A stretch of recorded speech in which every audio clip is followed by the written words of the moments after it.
pessoal, bom dia, tudo bem com vocês, né? Hoje eu decidi fazer essa gravação porque amanhã a gente está em treinamento na escola e não vai poder estar na nossa aula online, né? Então, decidi brevemente a gente retomar alguns conceitos importantes para a gente poder avançar, né? Sempre nessa expectativa de estar tudo bem com vocês, né? A gente tem essa preocupação toda, a gente está sempre bem para poder trabalhar e poder estudar, né? Então, é comum no nosso dia a dia a gente escutar essas expressões ácido, básico, alcalino, neutro, né? E em algumas situações a gente passou por vários problemas ambientais, sendo que um deles que já sempre existiu, né, mas que foi mais comentado, mais observado a partir do momento que a gente teve a Revolução Industrial, é especificamente a chuva ácida, né?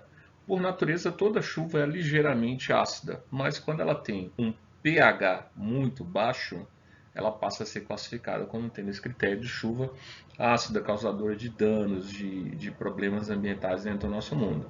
E é comum você procurar encontrar várias coisas no seu dia a dia que tem esse termo de neutro, no caso de um shampoo, um detergente neutro, você pode ter um detergente alcalino, né? Então, essas palavras são muito presentes no nosso dia a dia, né? Ou até mesmo quando você vê uma pilha alcalina, né? Por que ela tem esse termo? Vocês devem ter lembrado do professor Neto que as pilhas que são alcalinas é porque o eletrólito dela é um eletrólito que tem um comportamento básico, né? No caso de uma pilha alcalina, a gente usa hidróxido de potássio, né? A outra pilha seca, a gente usa o cloreto de amônio, que é um sal, mas um sal que hidrolisa produzindo substância química ácida, né? Então, os termos que nós usamos no dia a dia para acidez e basicidade, eles são muito importantes, né? E eles são todos construídos a partir de uma condição de situação de equilíbrio que acontece com a água, como nós vimos estudando, né? Quando a gente fala da água, a água tem propriedades únicas, né? E uma delas que nós sabemos é que ela tem um processo de autoionização, que a gente consegue representar de maneira simplificada aqui através dessa equação, né? Então a gente escreve aqui que a água, né, no seu estado líquido, ela ioniza, né? A gente deve recordar que o oxigênio ele aceita lá o hidrogênio, que é o próton, né? Tem até o conceito de Bronsted-Lowry, que eu expliquei para vocês, né? E que essa semana o professor Neto teve a oportunidade também de avançar mais um pouquinho para a orgânica, falando sobre o conceito de ácido base de Lewis, que é mais amplo, né? Que é mais adotado para a questão das substâncias orgânicas, né? Até já era proposital que ele falasse sobre isso, mas que vocês tenham entendimento de que um ácido ele tem conceitos que são diferenciados, mas que o conceito de Lewis ele se sobrepõe ao conceito de Bronsted-Lowry, que se sobrepõe ao conceito de Arrhenius, mas são conceitos muito importantes. Então, a água, por natureza, ela sofre esse processo de autoionização, né? E produz o H+, e o OH-. O H+ aqui a gente está representando de maneira simplificada, porque na verdade é o H3O, né? É o hidroxônio ou hidrônio, como a gente chama. Mas a gente considera que se é uma condição de equilíbrio, ela pode ser representada através de uma constante, né, que a gente chama aqui de KI. Então a constante é a concentração dos produtos, né, um produto vezes o outro, elevado a seu coeficiente estequiométrico dividido pela concentração do reagente. Mas aí tem um detalhe, o reagente é a água, e a gente considera que a água, por ser uma substância líquida, tem sua concentração constante, ela não vai mudar, né? Daí essa constante que é obtida quando a gente tem a água, né, envolvida no processo, a gente chama de kW, né? Então seria a constante que representa o produto iônico da água, né? A constante kW ela tem um valor quando a temperatura é de 25 graus, é 10 a menos 14. Se a temperatura muda, a constante muda também. Então tem que lembrar que a única coisa que muda a constante de equilíbrio para uma ação é especificamente a temperatura. Então você pode ter mudanças no valor para a constante de equilíbrio, tem que sempre estar atento a esse detalhe, né? E aí a gente tem algumas condições e situações que a gente pode representar aqui com alguns exercícios, né? Então, o alvejante de roupa é, na verdade, água sanitária, né? Alvejar quer dizer tornar branco. Esse termo é usado há muito tempo atrás, quando a gente usava água de cloro, para branquear o algodão, que seria usado como tecido, né? Que é o algodão um pouco amarelado. É chamado de água lavadeira, por isso que as mulheres fazem um molho, colocam as roupas brancas lá, para elas literalmente ficarem, né, brancas, né? Você pode usar também um outro tipo de substância, que nós chamamos de anil. O anil é um índigo, né? É uma substância de coloração azulada muito forte, que eu acho que vocês nunca tiveram contato, nunca viram falar. Mas o anil, depois você pergunta para sua mãe se ela sabe o que é o anil. Mãe, o que era o anil que usava para roupa? Ela vai explicar para você que a roupa branca, depois que era limpa e lavada, era colocada dentro de uma solução contendo o anil, né, que é um corante que nós chamamos de corante índigo, que ele vinha de uma planta, mas depois passou a ser sintetizado.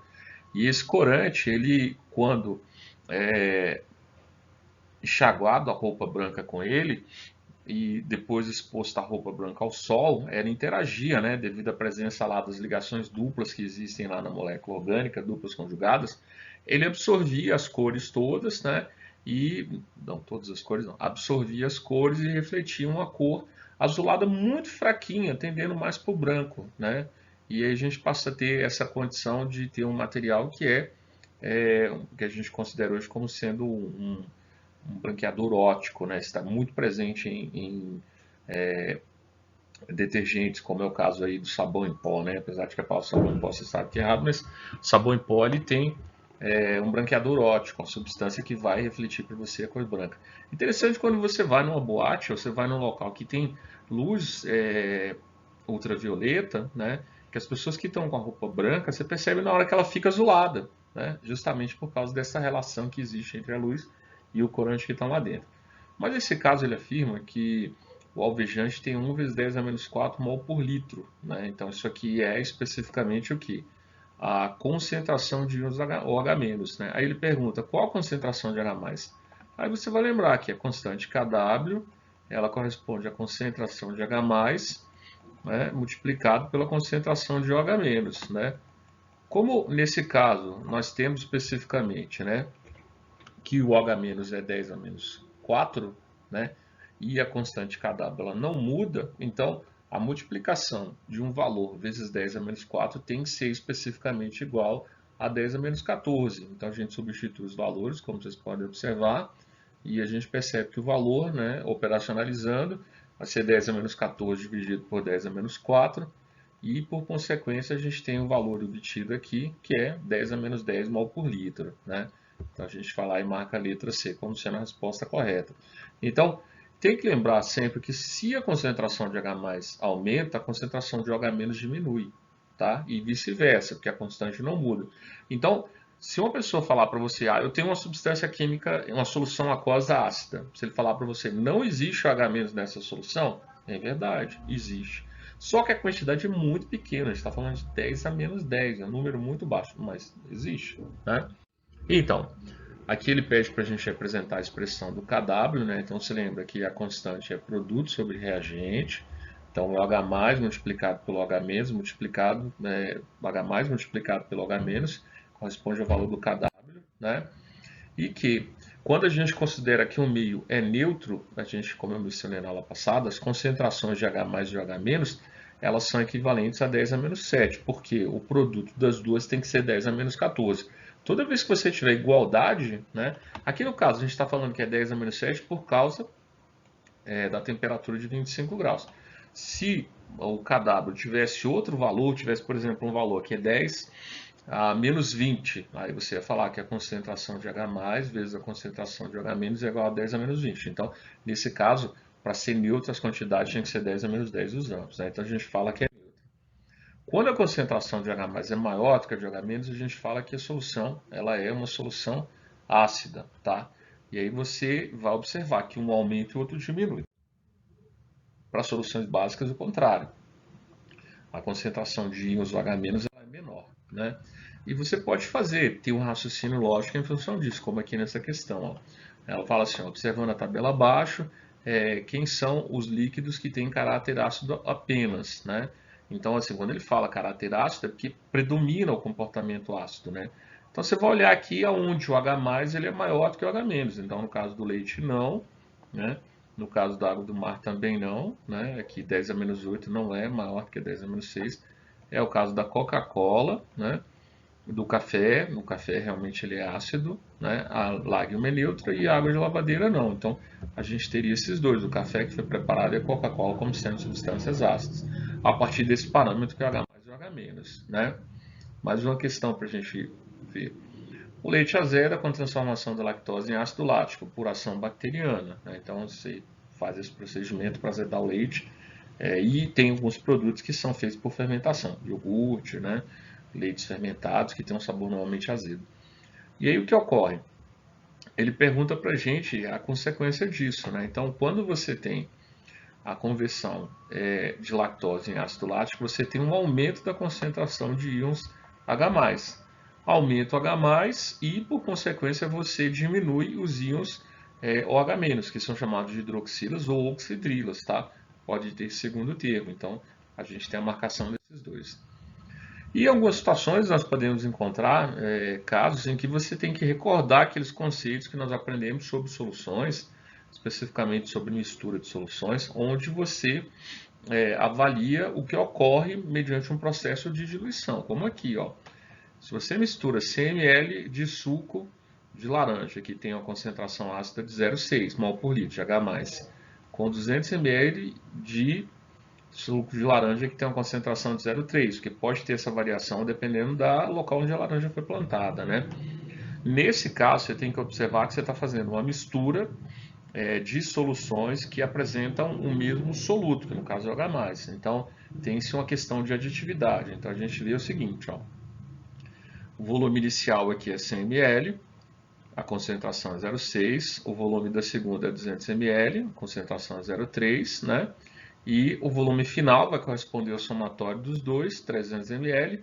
E qual especificamente seria a concentração final? Aí você vai usar aquela fórmulazinha que a gente aprendeu, né? Que diz assim, a molaridade final vezes o volume final é igual a molaridade da parte A vezes o volume de A, mais molaridade de B vezes o volume de B. A gente adota essa representação por um motivo muito simples, né? Porque você tem que raciocinar e observar que durante a mistura de soluções você pode aumentar o volume, mas a quantidade de soluto no sistema ela vai ser o somatório dos solutos que foram adicionados. Então a gente consegue observar isso.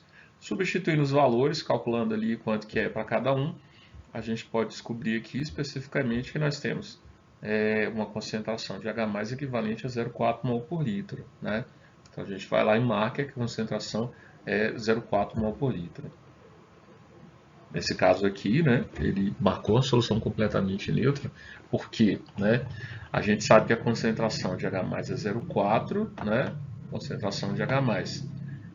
E aqui, por consequência, se a concentração de H+ é 0,4, a concentração de OH- ela tem que ser um valor que multiplicado por 0,4 seja igual a 10 a menos 7. E aqui na questão, né, você pode até ir aqui na primeira que falar assim, uma solução que tem H+ igual a 0,4. Já ia marcar essa aqui, ó, vacila. Mas aqui ele fala que não se obtém. Então a gente não obtém uma solução onde a concentração é 0,4 mol por litro, né? Ou obtém, peraí, vamos ver aqui. Isso mesmo, galera. Na verdade, a gente obtém uma solução que a concentração é 0,4. A solução tem uma acidez que é intermediária, porque quando a gente faz a mistura de soluções é a média, né? A gente tem uma concentração de ácido que é menor do que a primeira e maior do que a segunda. Então o item está correto, né? Tem que prestar muita atenção na resolução desses itens, porque muitos itens podem gerar essa falsa sensação que você está acertando e na verdade você está errando, tá? E a próxima questão ele fala, tem uma tabela, é bem parecida com a outra, na verdade é a mesma questão, só repetida, né? Me perdoem. É a Coca-Cola e o café, né? E seguindo, depois que você tem dimensão dessa questão da acidez e basicidade, outro ponto importante é você saber aqui a questão do pH e do pOH. Mas isso vai ficar para a semana que vem, quando a gente estiver ao vivo, tá? Essa aula de hoje foi para reforçar um pouquinho sobre esse assunto, que é de extrema importância para a gente, né? E em função disso, eu peço que vocês estudem um pouquinho, peguem o livro de vocês naquelas orientações de estudo que a gente propôs lá na agenda do trimestre, né? Dá uma olhada lá na agenda do trimestre, pegue seu livro do SME, que ele tem tópicos muito interessantes, uma parte histórica muito bacana, né? Por hoje a gente vai encerrar, que deu nosso tempo, fiquem com Deus, amanhã a gente está em treinamento, tá? E é isso aí, semana que vem, segunda-feira, semana que vem a gente está junto aí, vamos continuar nosso trabalho, terminar nosso sono sossegado, tá bom? Até mais, fiquem com Deus, boa noite.